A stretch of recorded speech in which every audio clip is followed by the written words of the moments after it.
Happy Easter, everybody. I don't know if you're seeing this on the day it comes out, but we are here in Asheville, North Carolina at what is arguably probably the largest estate mansion in the United States, the Biltmore.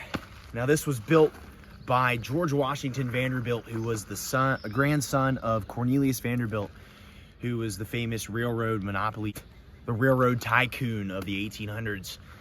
And once he died, he kind of left his wealth through his descendants, and his grandson built this in 1895. And we'll get more into this stuff as we go forward. Oh my freaking gosh. I don't think we're allowed to film inside, so we're just filming on the outside. It's a little chilly out. Look at this. Oh my god. So, it was built in 1895 originally.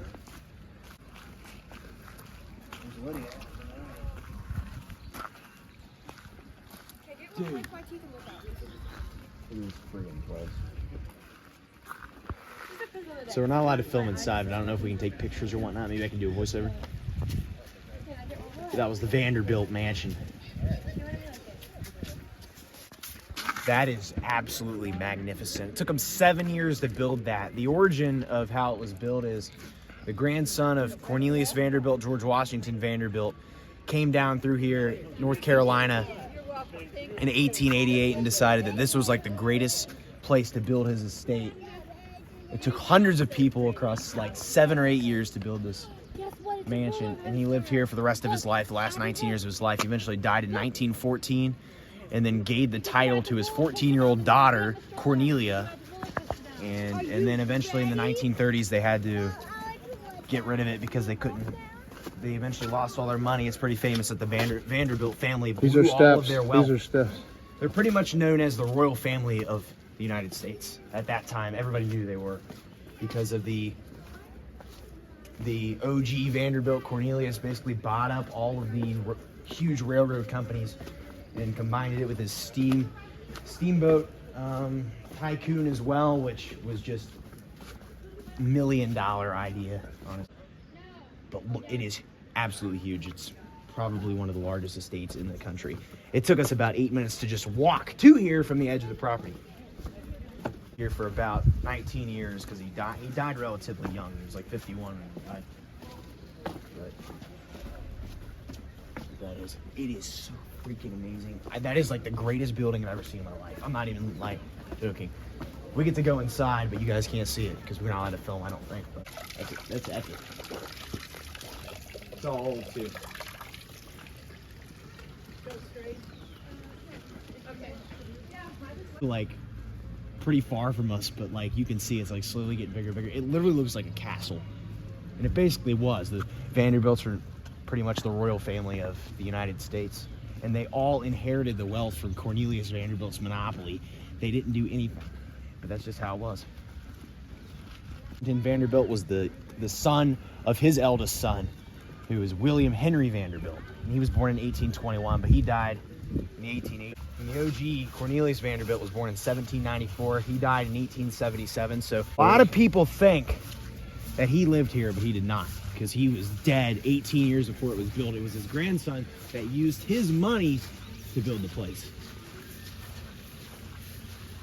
But he only had one daughter when he died, George Washington Vanderbilt. She was about 14 when he died, 13 or 14, and he gave the title straight to her so that way it could stay in the family. This is a sign from March 21st of 1894. That's my birthday, boys. Let's freaking go.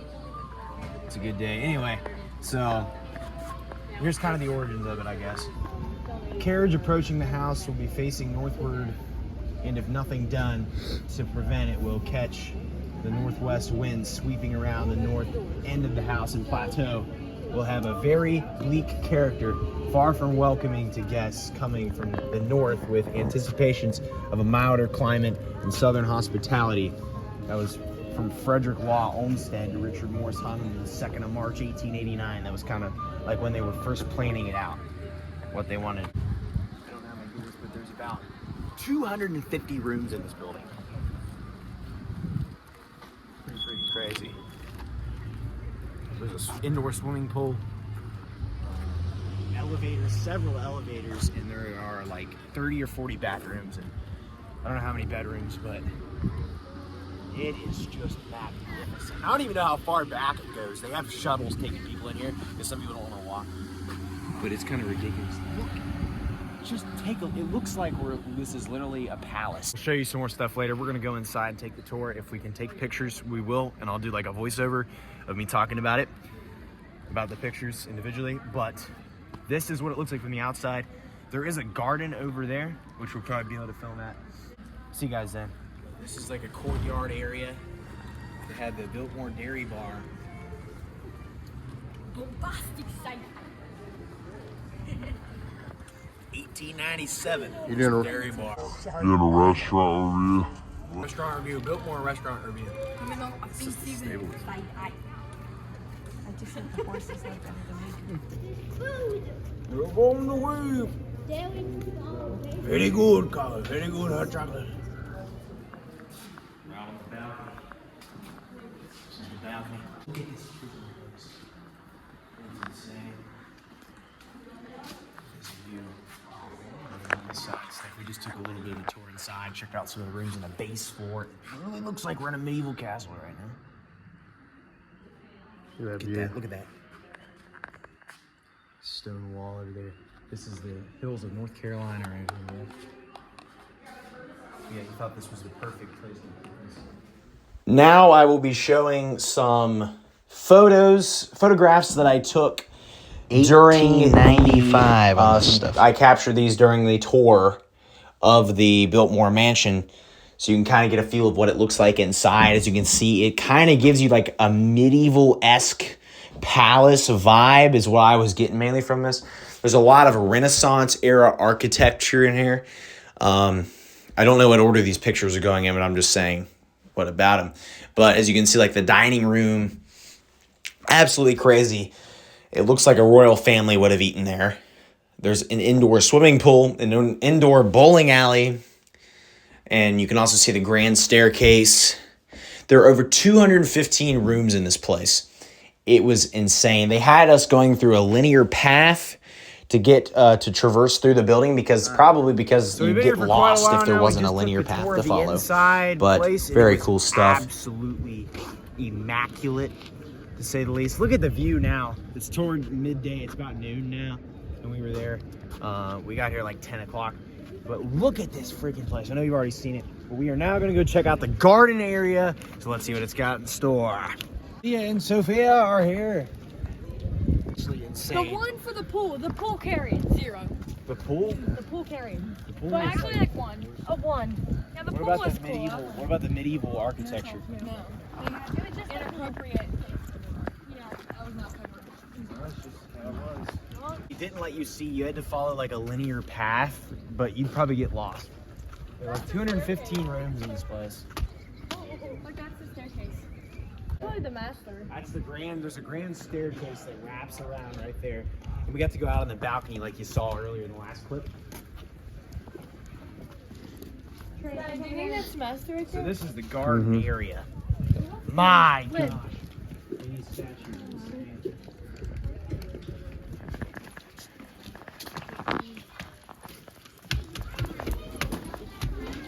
It is Easter today. I don't know if this video is coming out today or when it's coming out, but it is Easter as the time of filming. Oh, that's right. American forestry. They should put their There's some graves back history here. here. George Washington Vanderbilt, following the recommendation of Landscape, Frederick Law Olmsted was the first American landowner to implement scientific forestry, the management and conservation of forest lands on a large scale. He hired Gifford Pinchot, the founder of the Society of American Foresters, to develop a management plan for the surrounding forest. Biltmore's forest management plan improved the health of the forest while producing sustainable wood resources. The Biltmore Forest School, which lasted from 1898 to 1913, was located nearby, and today's was the country's first to provide professional training for foresters. Today, many American colleges and universities offer curricula in forestry and natural resource management. Interesting forest history there. And this is Frederick Law Olmsted, a little bit about the architect of the place. He lived from 1822 to 1903. Work all engaged, I read that quote earlier. So this was dedicated on April 21st of 1995. But he was pretty old. I mean, he was in his 70s when he built this. This was his last project. Leonardo da Vinci, probably not him, but probably. Look at the vines.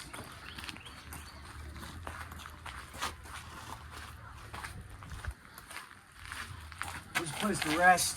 This feels nice. All right, let's get up. We got some more people. Old, like, Renaissance style era.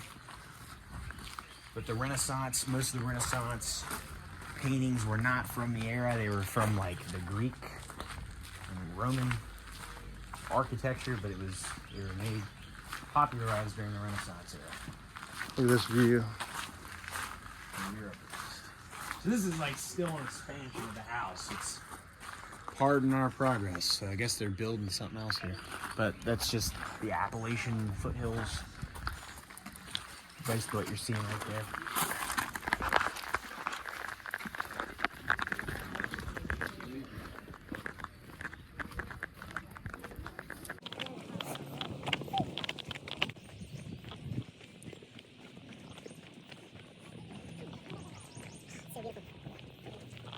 Evan, we missed number 10, but it's okay. We're just gonna look for the ones that we can find. So cars are coming through. So I didn't put on there, but that's like the conservatory. Oh crap! Ow. Okay. You can go inside there. I don't know if you're allowed to film in here. It's like a conservatory for plants, folks. I mean, look at this garden. North Carolina. Please keep the door closed. I saw a bunch of pieces of that.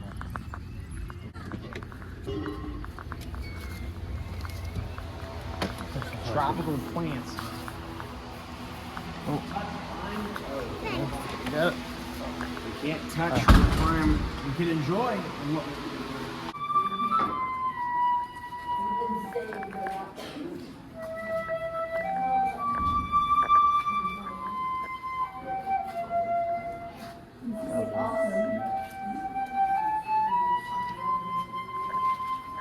Sounds good, doesn't it?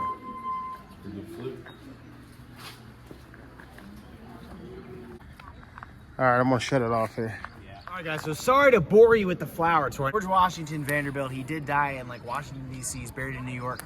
But his family, his daughter stayed in North Carolina. She had 2 sons who just died in 2017 and 2020, and she's buried. They're all 3 buried in Fletcher, North Carolina, which is just south of here. It's just the biggest estate that they built. It's just insane. Look at this place. But went off the video there. Let's go.